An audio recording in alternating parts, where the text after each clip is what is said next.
Hi guys! For today's video, magluluto ako ng pork adobo or Wow! adobong baboy. So ayan, nakaready na ang aking mga sangkap at nagayat na rin ako ng bawang. At andito nga katabi ko si Brownie. Nandiyan siya sa aking tabi habang ako'y nagluluto. O diba tulog pa?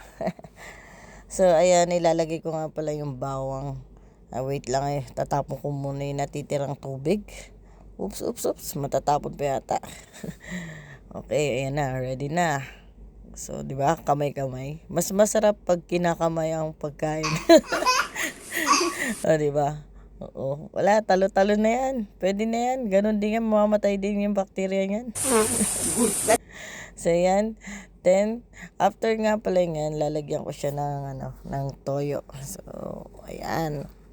Toyo, siyempre dapat sakto lang. Wag mong dadamihan yung parang lunod, yung saktong-sakto lang na pwede siyang malagyan. Tapos, siyempre kailangan ng haluin.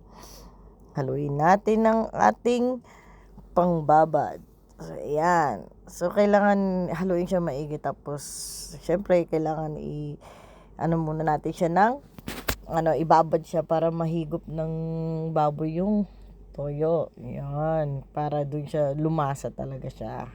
Ayan, o di ba? Wait lang, haluin natin.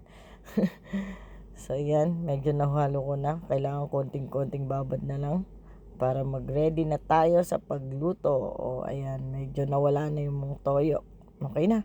Salang muna tayo ng kawali. Ayan. Habang naghihintay. So ayan, mainit na. Lagay na natin ang adobo na pinagbabaran. Okay. So, kuha muna tayo sandok at haluin na natin. Siyempre, kailangan maging kulay brown muna siya bago natin siya lagyan ng tubig. Ganon kasi ako, ginigisa ko muna. Ayan. So, ayan. Sabay na natin yung laurel tsaka pamintang buo. Ayan, kasi kulay brown na siya. Pwede na yan. Tapos konting halo-halo. Halo dito, halo doon. O, di ba? Ang hirap magawa kaya ng cellphone habang naghahalo. So ayan, kaya pala ganyan yung kulay ng tubig kasi yan yung ginamit ko pang baba, di ba, kanina. So sayang kasi. Sayang yung katas. Ayan, okay. So spread lang. Ayusin natin.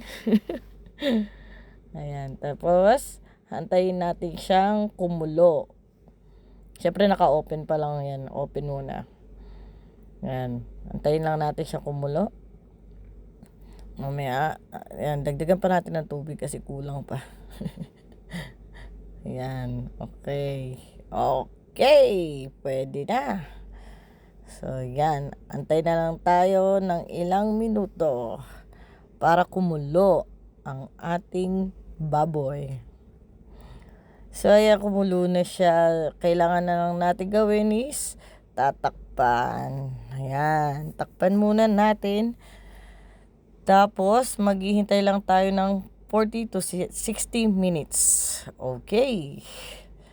So, ayan, habang naghihintay, akyat muna kami ni Brownie sa taas.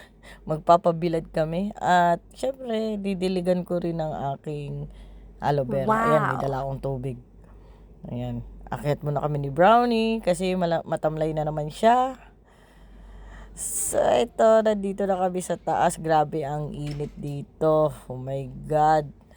Napakainit, tanghaling tapat. Kasi nakalimutan kong diligan yung aking aloe vera. Ayan, yan ang aking aloe vera. Medyo brown na nga siya kasi ang init dito sa taas. Grabe. Naiwan. Pag hindi talaga to nadiligan, nagiging brown siya. Ayan. Kailangan lagyan siya ng tubig. Sobrang init talaga dito, guys. Ayan. O, diba? Happy na yan si aloe vera.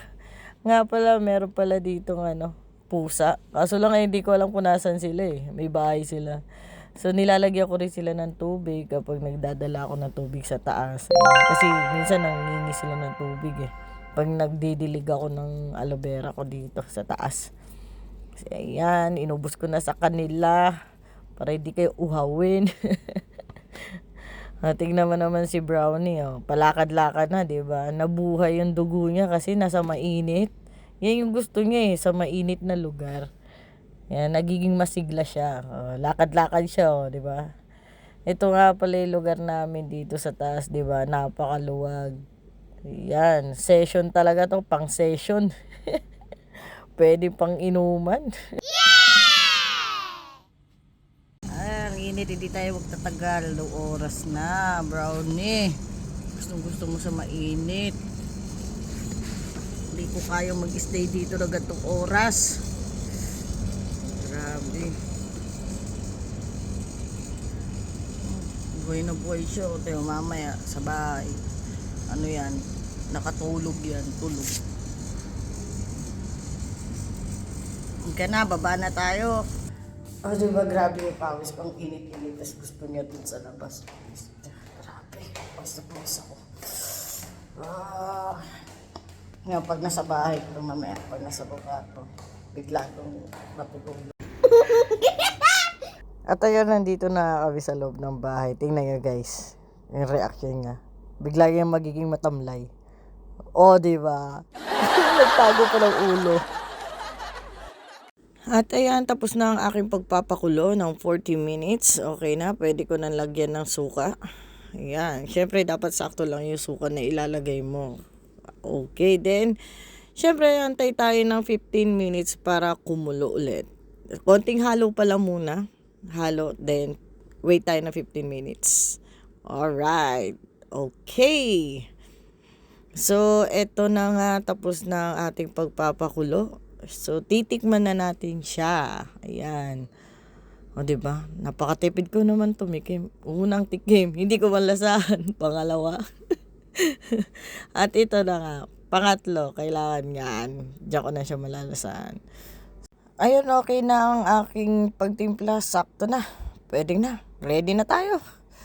Okay, ito na nga pala ang aking pork adobo. Wow. Okay, alright. Yan, o, diba? Ang sarap niyang tingnan. So, yun lang guys. Maraming salamat sa mga nanood at nagtyaga magnood. Follow nyo po ako, ang aking YouTube channel. Maraming salamat. Kainan na. Alright.